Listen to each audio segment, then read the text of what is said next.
કોંગ્રેસ દ્વારા વડોદરા શહેરના 31 સ્મશાનોને ખાનગીકરણ મુદ્દે કોંગ્રેસ કાર્યકરોએ એકત્રિત થઈને આક્રોશ વ્યક્ત કર્યો હતો। આજરોજ કોંગ્રેસ દ્વારા વડોદરા શહેરના 31 સ્મશાનોને ખાનગીકરણ મુદ્દે કોંગ્રેસ કાર્યકરો એકત્રિત થઈને આક્રોશ વ્યક્ત કર્યો હતો। આ કાર્યક્રમમાં શહેર કોંગ્રેસ પ્રમુખ ઋત્વિજ જોશી, વિપક્ષી નેતા ચંદ્રકાંત શ્રીવાસ્તવ તથા તમામ કોંગ્રેસ કાર્યકરો એકત્રિત થઈને ભારતીય જનતા પાર્ટીના સૂત્રોચ્ચાર કર્યા હતા। આ દરમિયાન કાર વિભાગ પોલીસ દ્વારા તમામ કોંગ્રેસ કાર્યકરોને અટકાયત કરવામાં આવી હતી। કોંગ્રેસ પાર્ટી અગાઉ પણ અમે લેખિતમાં પણ વિરોધ કર્યો હતો અને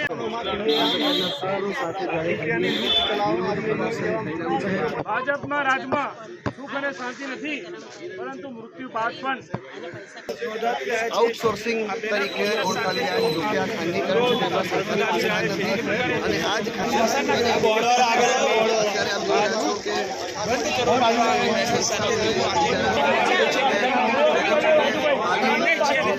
ચૂકવવાની છે આ તમામ બાબતને વિરોધ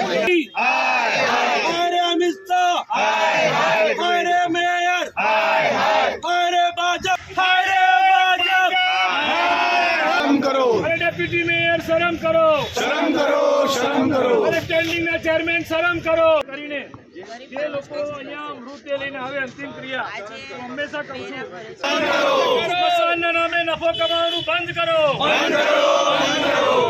હાય રે ભાજપ, હાય હાય, હાય રે ભાજપ, હાય હાય, અરે નહીં ચલેગી, નહીં ચલેગી, તાનાશાही नहीं चलेगी, भाजप तेरी तानाशाही नहीं चलेगी, नहीं चलेगी, अरे भाजप तेरी तानाशाही नहीं चलेगी, नहीं चलेगी, शमशान का खानगीकरण बंद करो।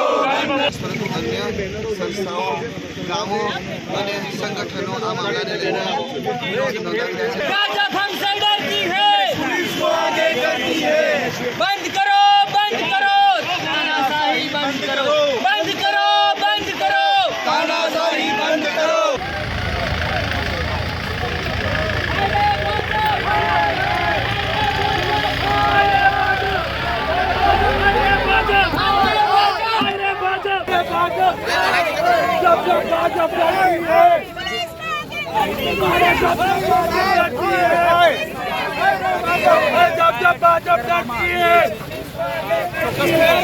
લાકડા નથી મળી રહ્યા, કોન્ટ્રાક્ટરોને ફાડી લેવામાં આવે છે, જેનો વિરોધ કરવા આજે અમે સંસદની બહાર આવ્યા તો પોલીસ વાળા અમને વિરોધ નથી કરવા દેતા। તાનાશાહી ખૂબ ચરમસીમા ઉપર છે ગુજરાતની અંદર, લોકોની હાલત પુષ્કળ રીતે ખરાબ છે। વરણમાં બી આ લોકો વેચી નાખ્યું છે બધું અને આ ભાજપ સરકાર પોલીસના આંદોલનને અમારો અવાજ દેવામાં આવી રહ્યો છે। नहीं चलेगी, नहीं चलेगी, नहीं चलेगी, तानाशाही नहीं चलेगी, नहीं चलेगी, नहीं चलेगी, तानाशाही नहीं चलेगी,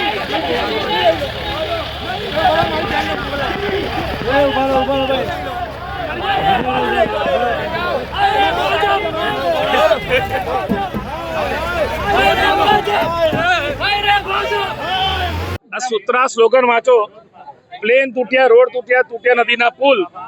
હજુ જો તમે એટલે કે વડોદરાની પ્રજા બીજેપીને વોટ આપે તો એ જિંદગીની સૌથી મોટી ભૂલ।